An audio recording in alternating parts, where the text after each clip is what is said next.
सभी भक्तजनों को मेरा निवन प्रणाम। राम राम, जय श्री कृष्णा। पूनम सिहा की दुनिया में आप सभी का बहुत बहुत स्वागत है। जांबा पुराण, बिश्नोई पंथ की स्थापना। नाथोजी अपने प्रिय सुयोग्य शिष्य वीलो जी के प्रति इस प्रकार कहने लगे, हे शिष्य, पूलो जी के स्वर्ग दर्शन के पश्चात जम्बेश्वर जी सम्रातल पर ही विराजमान रहने लगे थे। संसार में अवतार लेकर आए हुए बहुत समय व्यतीत हो गया था। उस समय विक्रम संवत 1542 प्रारंभ हो गया था। सिद्धेश्वर जी ने 34 वर्ष व्यतीत कर दिए थे, किंतु प्रहलाद पंथी जीवों का उद्धार का प्रमुख कार्य तो करना तो बाकी ही पड़ा था। सम्राथल पर बैठे हुए विचार में मग्न रहते समय की प्रतीक्षा कर रहे थे। समय से ही अधूरे कार्य पूर्ण हो जाया करते हैं। समय से पूर्व बहुत सारे कार्य पूर्ण नहीं हो पाते हैं। मरुभूमि में उस समय महाअकाल पड़ा। इस देश में वर्षा की तो वैसे ही कमी रहती है। इस वर्ष तो लोग अक्षय तृतीया से ही आकाश की तरफ देखना प्रारंभ कर दिया था कि कहीं पर बादल आते हुए दिखाई देते हैं क्या। जो संसार आगे गुजरता गया, जो समय आगे गुजरता गया, त्यों त्यों प्रतीक्षा अधिक से अधिकतर होती जाती थी। इस प्रकार से प्रतीक्षा करते हुए शून्य में देखते हुए लोगों ने ज्येष्ठ, आषाढ़, श्रावण, भादवा और आसोज भी व्यतीत कर दिया, किंतु कहीं भी आकाश से जल की एक बूंद भी नहीं टपकी। संपूर्ण मंडल में भारी अकाल पड़ा। इस दौरान न तो कहीं बिजली चमकी और न कहीं गर्जना सुनाई दी। संपूर्ण दुनिया में त्राही त्राही होने लगी। दुर्भिक्ष पड़ जाने से दुनिया भूख मरने लगी। कई कई जीव गरीबी के कारण बहुत दुखी हो गए। भूख का दुख कब तक सहन किया जा सकता है। कहीं से भी अन्न मिलने की संभावना नहीं दिख रही थी।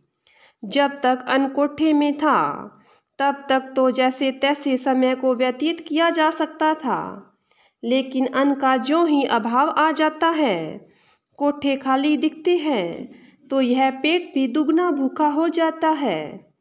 ऐसा ही चारों ओर हाहाकार मच गया था। भूख से मरेंगे, इसमें कुछ भी संशय नहीं है। कुछ लोगों के पास थोड़ा कुछ गुजारे लायक था तो भी वो छुपा कर बैठ गए थे। इस समय तो भूखा रह लेंगे, लेकिन आगे तो काम आएगा। अज्ञानी कृपण लोग अन्न के पास में होते हुए भी भूख मरने को तैयार थे। गाय पशु भी तो अकाल की दशा में भूख की कगार पर पहुंच चुके थे। उनके मालिक स्वयं ही भूखे रहेंगे तो उन निरीह पशुओं को कौन खिलाएगा। फिर वन में विचरण करने वाले जीव तो कहीं कुछ न कुछ अपनी जीवारी के लिए हासिल कर ही रहे थे, क्योंकि पशु स्वभावतः संग्रह नहीं करता। वह तो वर्तमान में जीता है। आज ठीक है, यह समय ठीक है, वैसे कल की चिंता नहीं है। कल के लिए न तो संग्रह करेगा और न ही कल के लिए जिएगा। इसलिए मनुष्य की अपेक्षा पशु सुखी है, किंतु मानव इस सिद्धांत के विपरीत है। आज में नहीं जीना, कल के लिए आज जी रहा है, परंतु कल का भी कुछ भी पता नहीं। इसलिए मानव पशु से ज़्यादा दुखी है। कल क्या होगा, आज तो ठीक ही है। इस प्रकार से 100 वर्षों के लिए पहले से ही जुगाड़ कर लेने की कोशिश में जीता है। यही दुख का कारण भी है। कुछ लोगों के पास तो आज के लिए भी खाने को कुछ नहीं था, कल की आशा क्या करें। अन्य कुछ लोगों ने अन्न का संग्रह कर लिया था, कल के लिए भी। आज भूखे रह लेंगे, किंतु कल से पेट भर खाएंगे। यह अव्यवस्था चारों ओर फैल गई थी। उन्हें लूटपाट का खतरा भी सता रहा था। भूखा आदमी क्या नहीं कर सकता। इस प्रकार से इस मरु देश में रहकर जीना तो कठिन था। कुछ गांवों के लोग एकत्रित हुए और विचार करने लगे, भाइयों क्या करें, कैसे जिएंगे? यहाँ पर रहने से तो भूखे मर जाएंगे। हमने सुना है कि यहाँ से बहुत दूर मालवा देश है। वहाँ पर प्रत्येक वर्ष अच्छी वर्षा होती है, कभी अकाल नहीं पड़ता। यदि हम लोग जीने के लिए यह अपनी मातृभूमि देश छोड़कर मालवा चले जाएंगे तो कैसा रहेगा? हम जानते हैं कि अपनी मातृभूमि को छोड़ना कष्टदायी है, किंतु प्राणों की रक्षा करने का भी तो अपना प्रथम कर्तव्य है। वैसे तो श्री राम जी ने कहा भी है, यद्यपि स्वर्णमयी लंका न मे लक्ष्मण रोचते, जननी जन्म भूमिश्च सर्वगादपि गरीयसे। कुछ गांवों के लोगों ने एक समूह बनाकर अपने अपने छकड़ों ऊँटों पर सामान लाद करके समूह रूप से गायों आदि पशुओं को आगे करके रवाना हुए। वे लोग समराथल के नीचे के मार्ग से होकर जा रहे थे। जाम्बोजी ने समराथल के ऊपर से देखा कि इतना बड़ा समूह जा रहा है, यह देश छोड़कर। इस प्रकार से तो संपूर्ण देश ही खाली हो जाएगा। मैं तो देख रहा हूँ कि ये तो सभी प्रहलादपंथी जीव है, इन्हें तो चेताना है। ये प्रहलादपंथी जीव है, इन्हें तो चेताना है। ये ही यहाँ से चले जाएंगे तो फिर मेरा यहाँ देश में आने का, इतने वर्षों तक यहाँ पर रहने का क्या होगा? ये लोग थोड़ी सी विपत्ति आने से ही व्याकुल हो गए हैं। आगे मैं देख रहा हूँ, यहाँ के निवासियों के लिए सुनहरा अवसर है, इनको रोकना चाहिए। ऐसा विचार करते हुए श्रीदेव जी समराथल से नीचे उतरे, उनके मार्ग को रोककर खड़े हो गए और उनसे कहा, भाई लोगों ठहर जाओ, आगे मत बढ़ो। मैं तुम्हारी सहायता करने के आया हूँ। मैं जानता हूँ तुम भूखे हो और भूखे भजन न होए गोपाला, ले लो अपनी कंठी माला। लोगों ने कहा, महाराज आप हमें क्यों रोक रहे हो? यहाँ आप देख नहीं रहे हो, भयंकर अकाल पड़ गया है। हम लोग मालवे जा रहे हैं, आपके पास देने को कुछ है क्या जो हम लोगों की भूख मिटा सके? आप तो स्वयं ही हमारे गृहस्थी के आधार पर जीवन जीते हैं, हमारे घर से ही आपको अन्न मिलता है। आप कहाँ से इन सभी को खिलाओगे? हम आपको जानते हैं, खास शिव भंडारी बिना यह अन्न की पूर्ति होना असंभव है। सिद्धेश्वर जी ने कहा, हे लोगों आप ऐसी छोटी बातें मत करो, मेरे पास सब कुछ है। तुम यहाँ से चले जाओगे तो क्या अकाल समाप्त हो जाएगा? क्या इस समस्या का समाधान हो सकेगा? यदि हो जाता है तो आप भले ही चले जाओ। क्या आप लोग बता सकते हैं कि तुम्हारे देश में अकाल क्यों पड़ा? हे महाराज हमें तो इस बात का ठीक से पता नहीं है, किंतु सुनते हैं कि हमारा कोई पाप है, जिस वजह से इंद्र देवता हमसे रूठे हैं। वर्षा नहीं होती है, अकाल पड़ता है। देव जी ने पूछा, यह बतलाओगे क्या कि कौन सा पाप है जिससे इंद्र देवता रुष्ट हो जाता है तथा वर्षा नहीं होती? यह कहना कठिन है महाराज, आप ही बतलाइए तो ठीक है। सिद्धेश्वर जी ने बतलाया कि सुनो, तुम लोगों ने वृक्ष काट दिए हैं, इस धरती को नंगा कर दिया है। ये वृक्ष ही वर्षा लाते हैं, ये वृक्ष ही तुम्हारे जीवन का आधार है। तुमने अपने मूल का ही छेदन कर दिया, तो अब कैसे फूलोगे फलोगे? जहाँ पर भी हरियाली होगी वहाँ पर वर्षा होगी, तथा जहाँ पर भी वर्षा होगी वहाँ पर हरियाली होगी।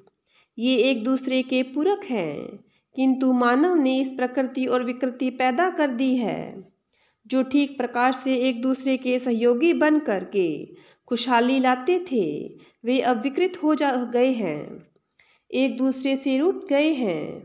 यह सभी कुछ कार्य तो तुमने ही किया, यही तुम्हारा पाप है। जहाँ पर वन होगा वहीं पर मानव पशु पक्षी आदि बहुतायत में होंगे, सुखी जीवन व्यतीत करेंगे। दरअसल जब अपनी दरखत जब अपनी श्वास छोड़ता है तो उसे पशु पक्षी मानव आदि ग्रहण करके पुष्ट होते हैं, तथा मानव पशु पक्षी आदि अपनी श्वास छोड़ते हैं, उसे पीकर वृक्ष पुष्ट होते हैं। इस प्रकार से एक दूसरे का गहरा संबंध है। एक के बिना दूसरा जीवित नहीं रह सकता। इसलिए तुम लोगों ने हरे वृक्ष काट कर बहुत बड़ा अपराध किया है। इसी पाप का फल तुम लोग भोग रहे हो। दूसरा कारण यज्ञ भी है। जहाँ पर यज्ञ होगा वहाँ पर इंद्र वर्षा करेगा। तुम लोगों ने यज्ञ की जगह तंबाकू, चरस, अफीम, गांजा आदि के धुएं से पर्यावरण को दूषित किया है। देवता यज्ञ में उठी हुई यज्ञ धूम की पवित्र सुगंधि ग्रहण करते हैं। वे तुम्हें वर्षा द्वारा तृप्त करते हैं। परस्पर जो देवता व मानव का पवित्र भाव था वह यज्ञ न करके तुमने तोड़ दिया। इसे तुम स्थापित करो, तभी तुम्हारे यहाँ वर्षा होगी, कभी अकाल नहीं पड़ेगा। यही तुम्हारा दूसरा सबसे बड़ा पाप है। इससे वर्षा नहीं हो रही है। उपस्थित जन समूह ने कहा, महाराज, आपने जो ज्ञान की बातें बतलाई है ये हमें अच्छी लगी है, किंतु भूख तो अभी लगी है। इसका कोई तुरंत इलाज है तो अभी बतलाओ। कब वृक्ष लगेंगे और कब वर्षा होगी? कब हमारे खेत निपजेंगे? कब हमारी भूख मिटेगी? इस समय यज्ञ करने के लिए भी हमारे पास कुछ नहीं है। यज्ञ भी तो समय समय पर किया हुआ ही फलदायी होता है। अब तो वर्षा का मौसम भी चला गया है। ये कार्य भी तो समय पर करने के हैं। इस समय तुरंत कोई इलाज बताओ जिससे हमारी श्रद्धा की निवृत्ति हो सके। जम्बेश्वर जी ने कहा, हे भक्तों, आप इस समय चिंता न करें। मेरे पास अन्न का ढेर है। मैं आपको भरपेट भोजन दूंगा। ये तुम्हारे पशुधन भी यहाँ पर भूखे नहीं रहेंगे। इन्हें घास जल आदि मिलेगा। यह समराथल जंगल सभी को सब कुछ देगा। यदि आप लोगों को विश्वास नहीं हो रहा है तो मेरे साथ समराथल पर चलो। मैं तुम्हें अन्न की ढेरी दिखाता हूँ। ऐसा कहते हुए उन लोगों को समराथल पर ले गए और 7 अन्नों की 7 अलग अलग ढेरियाँ दिखाई और कहा कि जिसको जितना अन्न चाहिए यहाँ आकर उतना अन्न ले जाइए। किसी को भी भूख से मरने की नौबत नहीं आने दी जाएगी। लोगों ने जाकर अन्न की ढेरी तो अवश्य देखी, किंतु वे तो छोटी छोटी ही थी। आपस में कानाफूसी होने लगी। इतने लोगों के लिए ये ढेरियाँ ज़्यादा दिन नहीं चलेगी। इन बाबा लोगों का क्या भरोसा, न जाने कब यहाँ से उठकर चल पड़े। हमें पता भी नहीं चलेगा। तब हम क्या करेंगे? न आगे के रहेंगे न पीछे के। वैसे ये बाबूजी झूठ तो नहीं बोलते हैं, तथा इनको झूठ बोलकर हमसे लेना ही क्या है। किंतु अन्न लेने से पहले ये बात स्पष्ट कर लेनी चाहिए। जम्बदेव जी से उपस्थित उन लोगों ने पूछा, हे महाराज, हमें इन छोटी छोटी ढेरियों को देखकर तो सहसा विश्वास तो नहीं हो रहा। इधर जनता को देखते हैं तो बहुत ज़्यादा है। अन्न बहुत ही कम है। क्या सभी लोगों के लिए पर्याप्त होगा? नया अन्न खेतों में निपजने में तो बहुत देरी है। जब तक हमारे खेतों में नया अन्न निपजेगा तब तक दोगे या बीच में ही? गुरुदेव ने कहा, आप लोग निश्चिंत रहो। मेरे पास बहुत बड़ा साहूकार है, वह देगा। उससे बढ़कर दुनिया में साहूकार कोई नहीं है। ये तुम्हें छोटी छोटी ढिगली दिख रही है, किंतु यह अखूट है। जो जो आप ले जाओगे तो ये बढ़ती जाएगी। जो ही ज़्यादा ले जाओगे त्यों ही ज़्यादा बढ़ेगी। मैं तुम्हारे सामने सच कहता हूँ कि आप लोग मेरे कहने अनुसार चलोगे तो तुम्हें 1 वर्ष नहीं सदा सदा के लिए अन्न देता रहूँगा। तुम नहीं जानते हो कि मैं कौन हूँ। मैं ही तो सृष्टि का कर्ता वह साहूकार हूँ, तथा पालन पोषण करता स्वयं विष्णु हूँ। तुम्हारे उद्धार हेतु यहाँ पर आया हूँ। अब तुम लोग अपने जीवन का भार मेरे ऊपर छोड़कर निश्चिंत हो जाओ। अपने अपने गाँवों को वापस लौट जाओ। जो भी आपके साथ यहाँ पर नहीं आए हैं उन्हें भी यह शुभ समाचार दे देना। इस समय तो आप लोग अन्न जल द्वारा भूख प्यास मिटाओ।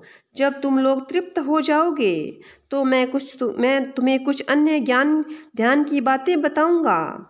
नित्य प्रति यहाँ से अन्न ले जाया करो। ऐसा कहते हुए उन लोगों को तो वापस लौटा दिया। कुछ ही लोग यहाँ पर चलकर आए हैं, किंतु अन्य गांव वालों की स्थिति भी अच्छी नहीं है। वहाँ जाकर भी देखना चाहिए कि किस प्रकार से लोग अपना जीवन यापन कर रहे हैं। धर्म कर्म के बारे में लोगों का क्या ख्याल है। ऐसा विचार करके श्री जमदेव जी समराथल से थोड़ी दूर पर स्थित बापेऊ गांव में पहुँचे। गांव में प्रवेश किया तब गांव के बारे में जानकारी मिली। गांव के बाहर की भेड़ बकरी की खालें पेड़ों पर सूख रही थी। लगता है यह जानवर अकाल की वजह से नहीं मरे हैं, इन्हें मारा गया है। इसलिए इस गांव के लोगों का मांसाहारी होने में कोई संदेह नहीं है। गांव के अंदर प्रवेश किया तो देखा कि लोग आ जा रहे हैं। कई लोग तो सामने से आकर निकल जाते हैं, लेकिन उन लोगों ने नमन प्रणाम या आदेश आदि कुछ भी नहीं किया। नमन प्रणाम के गुणों से ये लोग परिचित भी नहीं हैं। कुछ लोग आपस में बातें कर रहे हैं, एक दूसरे से जाम्बोजी का परिचय पूछ रहे हैं, जिसकी जैसी समझ है वैसा ही बतला रहे हैं। कोई कह रहा था कि यह तो पिंपासर के ठाकुर लोहट जी के पुत्र हैं। कोई कहता था यह तो गूंगे हैं। किसी ने कहा यह तो आजकल पिंपासर छोड़कर समराथल पर रहने लग गए हैं। जितने लोग उतनी बातें, परंतु कोई भी पास में आकर यहाँ आने का कारण नहीं पूछते थे। बापेऊ गांव में खिलेरी, यादव, भाटी इत्यादि किसान लोग सीधे साधे अपनी खेती करके आजीविका चलाने वाले रहते थे। उन्हें ज्ञान से कुछ भी लेना देना नहीं था। अब तक उनके गांव में सत्य का मार्ग बताने वाला तो कोई नहीं आया था। उन्हें क्या दोष दिया जाए। उन लोगों का खान पान भी भ्रष्ट ही था। दयादान के बारे में वे लोग कुछ नहीं जानते थे। भेड़ बकरी आदि को मारकर खा जाया करते थे। जीवों पर दया करना वे लोग कुछ भी नहीं जानते थे। वे लोग सुबह जल्दी स्नान करने के बारे में तो वे भी पूर्णतः अनभिज्ञ थे। देवी देवता का नाम, भूत प्रेत भेरू भूमिया की पूजा करते थे। इन्हें अपने कुल देवता बतलाते थे। विष्णु के नाम का सार नहीं जानते थे। वे लोग भ्रम की सांकल में बंधे हुए थे। इनका भ्रम टूटे तो दुखों से छूटे। अपनी कमाई का धन कुपात्रों को देकर नष्ट कर देते थे। भूत प्रेतों की सेवा को ही ईश्वर की सेवा मानते थे। सत्य झूठ का कुछ भी पता नहीं था। कपट कुलोभ से पाप के वशीभूत हो जाते थे। कभी कोई भी कष्ट आता तो भोपा भरड़ा से पूछते कि हमारे दुखों का कारण एवं निवृत्ति का उपाय बताओ। वे उन्हें उल्टे मार्ग में डाल देते। उन्हीं से धन तो ले लेते और पाप के मांझे में डालकर डुबो देते। ऐसी दशा जाम्बोजी ने देखी थी। गुरुजी ने विचार किया कि ये लोग तो ऊर्जावान शक्तिवान हैं, किंतु इनकी शक्ति का दुरुपयोग हो रहा है। कुछ स्वार्थी लोग इन्हें अपने स्वार्थ पूर्ति हेतु सतपंथ से दूर ले जा रहे हैं। देखो, ये लोग तो प्रहलाद पंथी जीव हैं, लेकिन यह लोग इस समय कुसंगति से दूषित हो रहे हैं। इन्हें सद्मार्ग का पथिक बनाना है। उन जीवों का कोई कर्म उदय हो गया था, जिससे उनकी नगरी में स्वयं विष्णु आए हैं। अन्यथा मुनि लोग जन्मों जन्मों तक प्रयत्न करते रहते हैं, फिर भी इस प्रकार से आकर संभालते नहीं हैं। डूबते हुए को बचाने आए हैं। अवश्य ही कुछ नया कार्य होने जा रहा है। पाप और भूख मिटाने के लिए नगरी में स्वयं देवता ही आए हैं। नर नारी सम्मुख आते, किंतु नमन करना भी नहीं जानते। बिना प्रेम के ही आकर बैठ जाते। जो प्रेम उत्साह होना चाहिए था वह नहीं था। जैसा कि कोई संत महापुरुष नगरी में आया है तो उनसे कुछ ज्ञान की बातें पूछनी चाहिए, किंतु ये लोग तो धर्म कर्म के बारे में कुछ भी नहीं जानते थे। बिना जाने पूछे भी क्या कुछ बिना जाने पूछे भी क्या कुछ समझ में ही नहीं आती थी। वे लोग तो जाम्बोजी को कभी गूंगा ही मानते थे। पूर्व जन्म का पाप अब भी उनके सद्मार्ग का पथिक बनने में रोक रहा था। लोगों ने विचार किया कि हम भाटी खिलेरी हैं, तो हमारे लिए तो नाती देवले हैं, क्योंकि इनकी माँ तो हमारे ही कुल की है। हम अपने भांजे से क्या पूछें? हम तो इनसे कुछ अधिक ही जानते हैं। ये तो हमारे घर के ही योगी हैं। कोई दूसरे गांव परिवार के होते तो सिद्ध होते, हम उनके पांव पूजते। जब गांव के लोगों ने कोई सुपंथ की बात नहीं पूछी, तो देव जी ने स्वयं की बात चलाई कि हे गांव के लोगों, बुजुर्गों और मेरे साथियों, रहस्यों का जाशो जीवारा, आप लोगों को मालूम ही है कि भयंकर दुर्भिक्ष पड़ गया है। यहीं रहोगे या कहीं अन्यत्र जाओगे? अपने जीवन जीने हेतु क्या करोगे? लोगों ने कहा, महाराज, महाभूख आ गई है, तो ये तो बहुत खाते हैं। ये तो सुबह खाते हैं तो शाम को लग जाती है, रात्रि में खाकर सोते हैं तो सुबह को लग जाती है। यहाँ पर रहने में डर लगता है, एक टुकड़ा भी यहाँ पर खाने को नहीं मिलेगा। हम ही क्यों, सारी दुनिया ही इस भयंकर अकाल से भयभीत हो गई है। बिना अन्न के तो किसी से भी नहीं रहा जाता। समय पर भूख तो अन्न की मांग करती है। लोग कहने लगे, अन्न के बिना तो साधु संत सिद्ध देव भी नहीं रह सकते, उन्हें भी समय पर अन्न चाहिए। हम तो धान के ही कोठी हैं, अन्न के बिना तो लोग तो भूख से मर जाएंगे। हम तो महाराज मरना नहीं चाहते, जीना चाहते हैं। जमदेव जी बोले, आप लोग बिना जाने सोचे समझे इस प्रकार की बातें न कहें। अन्न जल के अभाव में कौन मर गए, उनकी संख्या बतलाओ। पालन पोषण करता भगवान विष्णु सभी को देता है, किसी को भी भूख प्यास से नहीं मरने देता। जब सर्व पालक सभी की रोजी रोटी देता है, तब आप लोग कैसे कह सकते हैं कि भूख से मर गए? ये जितने भी पशु पक्षी कीट पतंगा छोटे बड़े सभी का पालन पोषण करने वाले वही हैं। फिर आप क्यों ऐसे बोलते हैं? आप लोग यह बतलाइए कि आपके इस गांव के लिए नित्य प्रति कितना अन्न चाहिए? लोग कहने लगे, महाराज, 1.25 मन अन्न यदि इस गांव को मिलता रहे तो हमारे यहाँ कोई भी यह गांव छोड़कर नहीं जाएगा। देव जी ने कहा, आप लोग कोई भी मालवे मत जाओ। यदि तुम्हारा विचार यहीं रहने का है तो मेरे पास एक साहूकार है, वह तुम्हें अन्न देगा, जिसको जितना चाहिए उतना देगा। 1.25 मन से कहीं ज़्यादा चाहिए तो भी देगा, अन्न देकर मोल भी नहीं मांगेगा। ग्रामीण जनों ने पूछा कि महाराज, आपके पास साहूकार ऐसा कौन है जो इतने लोगों को मुफ्त में अन्न देगा? साहूकार तो देगा, लेकिन वो तो ब्याज सहित वापस मांगेगा, तब हम कहाँ से देंगे? तथा हमें आपका भी विश्वास कम ही हो रहा है। क्या पता बाबा जी का आप उठकर चल देंगे तो हमें पीछे आपका साहूकार कैसे देगा?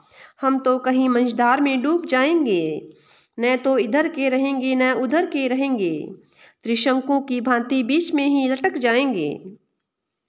जमयती ने कहा, आप लोग मेरी बात पर विश्वास करो। मेरे पास जो साहूकार है वह कोई सामान्य साहूकार नहीं है, जैसा कि तुम समझते हो। वह तो जगत का पालन करता स्वयं विष्णु ही है। वही विष्णु इस संसार में सब जगह व्याप्त है तथा इस संसार का पालन पोषण भी वही करते हैं, तथा वह प्रभु हमारे शरीर में विद्यमान रहते हैं, तभी तुम जीवन जीते हो। यदि इंद्र देवता तुम्हारे पर रूठ गए तो क्या हुआ? देवताओं के भी देवता विष्णु तुम्हारे पर प्रसन्न हैं। वह तो तुम्हें देगा कि इतना देगा कि जो तुम्हारे पास कमी नहीं पड़ेगी। मेरी एक बात और सुनो, आप लोग चारों दिशाओं में ढिंढोरा पिटवा दीजिए, कोई भी अन्न के अभाव में भूखा न रहे। मनुष्य ही नहीं, पशु पक्षी भी सकुशल रहें। सभी की पूर्ति वह विष्णु ही करेगा। आप लोग कल से ही अन्न लाना प्रारंभ कर दो। जनसमूह ने कहा, हे देव जी, आप हमें अन्न देंगे, इसके एवज में हमें क्या करना होगा? यदि आपकी कोई शर्त हो तो हमें बतला दीजिए, क्योंकि जो भी वादे होने हैं वे पूर्व ही सभी के सामने ही हो जाएं, अन्यथा आगे जाकर कोई न कोई झगड़ा खड़ा हो जाएगा। जमदेव जी ने कहा, सुनो, मैं भी अपनी बात तुम्हें बतला देता हूँ। यदि आप राजी हो तो करना, अन्यथा हम तो वापस चले जाते हैं। सम्राथल, आप चले जाएं। हम तो वापस चले जाते हैं। सम्राथल, आप चले जाएं। मालवे, प्रथम तो तुम्हें नित्य प्रति स्नान करना चाहिए, वह भी प्रातःकाल सूर्य उदय से पूर्व ही। बाज स्नान तो कोई स्नान नहीं है। दूसरा नियम यह है कि मैं आपको जब अन्न दूंगा तो आप किसी जीव की हत्या नहीं करोगे। तीसरा नियम यह होगा कि किसी भी प्रकार के नशे से दूर रहोगे। इन धुआं, धमड़, मांस, मदिरा से दूर रहोगे। यदि ये नियम धारण करोगे तो मैं तुम्हें अन्न दूंगा, अन्यथा मैं कुपात्रों को दान नहीं देता। इन लक्षणों से जो युक्त है वह मेरे में सुपात्र होगा। कुपात्र को दान जू दियो, जाने ऋण अंधेरी चोरे जू लियो। चोर जू लेकर बाकै रे चढ़ियो, कै चिवड़ा तै केने है दियो। लोगों ने कहा, महाराज, यह स्नान का नियम तो ऐसा कोई जरूरी नियम नहीं है, करे तो ठीक, न करे तो ऐसा कोई नुकसान नहीं है। इस समय कार्तिक का महीना प्रारंभ होने जा रहा है। सर्दी चमक गई है।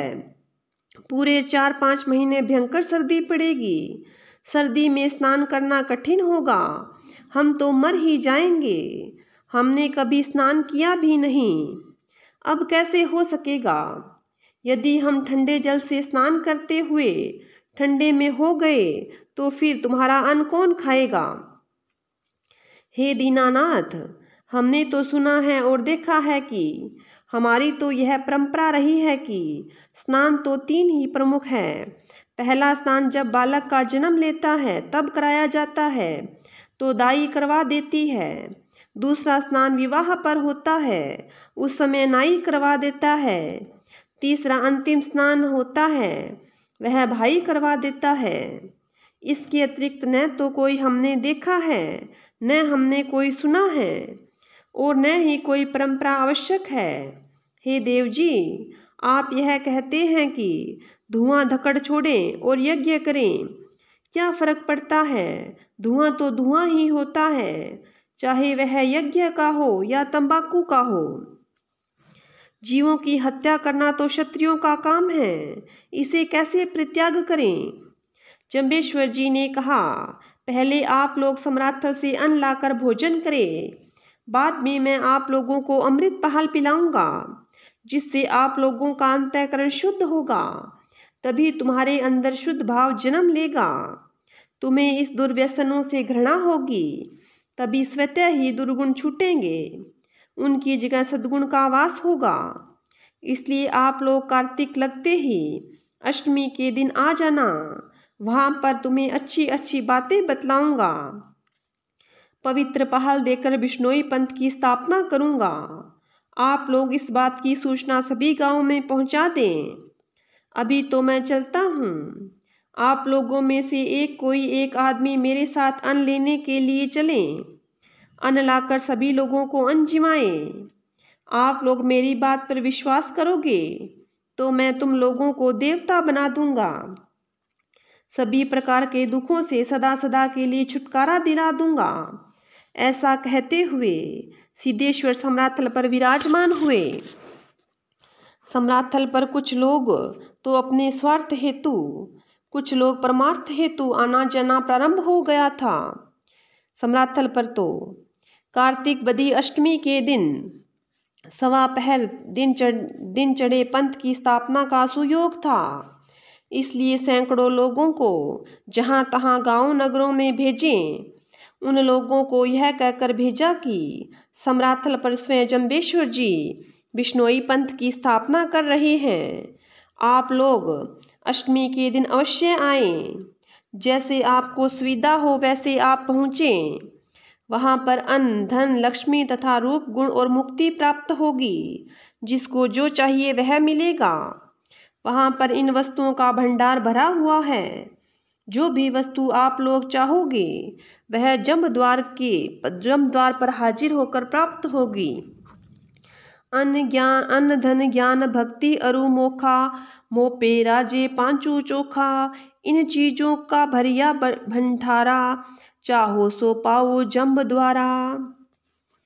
जाम्बोजी की आज्ञा शिरोधार्य करके उस समय अनेकों गांव के सभी प्रकार के लोग आए। उनमें ब्राह्मण क्षत्रिय वैश्य तीनों वर्ण के लोग बहुतायत में थे। जिन जिन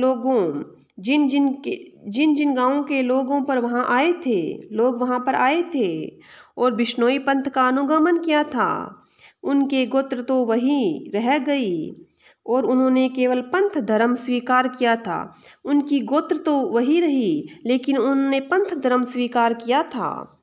जिन जिन गोत्रों के लोग वहां पर एकत्रित हुए थे उनकी गोत्र इस प्रकार थी: अत्रि, अखीवड़, अवतार, अडोल, अग्रवाल, अडीग, अभीर, अहीर, आनना, आमरा, आंवरा, आयस, इहराम, इडग, ईसाराम, इयार, इसरवाल, उत्कल, उदानी, गोदारा, एचरा, एरण, कड़वासरा, करनेटा, करीर, कबीरा, कलवाणिया, कंसवा, कांकड़, कालीराणा, कासनिया, कासीर, किंकर, किरपण, कुपासिया, कुहाड़, कुकणा, केरू, खदाड़, खड़हड़, खाती, खावा, खासा, खिलेरी, खिचड़, खारा, खेरा, खोखर, खोथ, गरुड़, गरग, गाट, गवाला,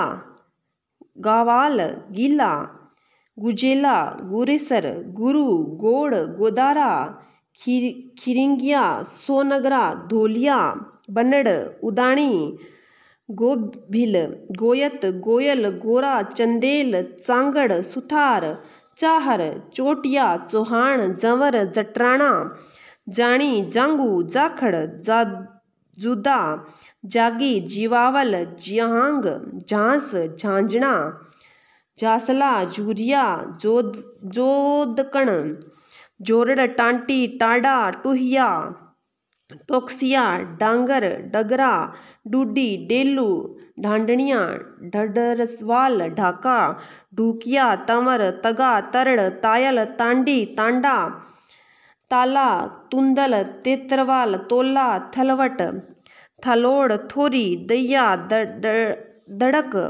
दिलोइया, दुगेसर, देहड़ू, देवला, दोतड़, धत्रवाड़, धामा, धायल, धारणिया, नाथ, नाड़ा, नाई, निर्वाण, नेर, पंवार, पहिढ़ार, पठान, पड़ियाल, परवाल, पारस, पटोदिया, पालड़िया, पुरवार, पुहिया, पूनिया, पेदड़ा, पोकरण, पोटलिया, पोटदिया, बजाज, बछियाल, बड़ौदा, बड़ेसर, बरड़, बड़किया, बरदाई, बावल, बावरा, बसनिया, बिरंग, बिच्छू, बिलादरू, बुरडक, बूढ़िया, बेरवाल, बोला, भुवाल, बेटट, भुलुड़िया, भुलुमिया, भुआल, भरद्वाज, भाम्बू, बाकर, भदेड़ा, भादू, मूंड, मूठ, मंडा, मेवरा, मेटला, मोगा, मोहिल, रसा, राठौड़, रायल, रावत, राव, राहड़, रुबावल, रेवाड़ा, रोज, रोहज, ललेसर, लटियाल, लांबा, लुहार, लेंगा, लेधा, लोल, लोहड़रोड़, वड़ियार, वागोतर, वान, वाना, वणियाल, वरा, विड़ासरा, विलोनिया, विलाला, बरियाल, वात्सल्य, वदिता, सन्यासी, सराक, सहु, सरावक, सारस्वत, साई, सांखला, सांवक, सारण, सिंगल, सियाल, सीवर, खिया, सिरड़क, सिरड़िया, सिगड़, सीवर, सीलक, सीवल, श्रीमाली, सिंहल, सिसोदिया, सुथार, सुनार, सेवदा, सुनोड़िया, सोडा, हरड़ू, हाडा, हुमड़ा, हुंडा, ब्राह्मण, क्षत्रिय, वैश्य आदि इन उपरोक्त गोत्र के बिश्नोई बने थे तथा आगे भी यह क्रम जारी था। विल्लोजी उवाच, हे गुरुदेव, आपके कथनानुसार विभिन्न गोत्र जातियों के लोग कार्तिक मास की अष्टमी से आना प्रारंभ हुए।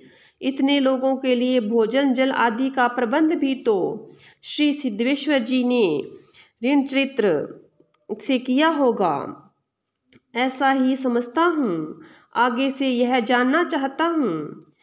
मैं यह जानना चाहता हूँ कि श्री देव जी के पास ऐसा कौन सा मंत्र तथा तरीका था जिससे सभी को एक ही पंथ पर चलने के लिए मजबूर कर दिया। अन्यथा इस देश के लोग सर्वथा अज्ञानी विमूढ़ थे, किसी भी बात को मानने के लिए तैयार नहीं थे। नाथोजी उवाच, हे शिष्य, जब सर्वत्र यह खुशखबरी फैल गई कि सम्राट थल पर जाम्बोजी महाराज अन्न धन लक्ष्मी गुण रूप और स्वर्ग मुक्ति के दाता हैं, तो लोग कुछ तो दुखी थे इसलिए कि उनका दुख दूर करने के लिए आए थे, तथा कुछ भूखे थे, उन्हें भूख मिटानी थी। कुछ लोग स्वर्ग मुक्ति प्राप्ति हेतु आए थे तथा कुछ थोड़े से लोग ज्ञान श्रवणार्थ आत्मज्ञान की प्राप्ति हेतु यहाँ पर आए थे।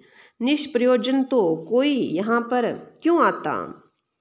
सर्वप्रथम श्री देव जी ने सम्राथल पर कार्तिक वदी अष्टमी को विशाल यज्ञ आयोजन किया, क्योंकि अकाल पड़ा हुआ था, वातावरण दूषित हो चुका था, देवता नाराज थे, उन्हें आहुति प्रदान करनी थी, लोगों को यज्ञ करने के लिए प्रेरित करना।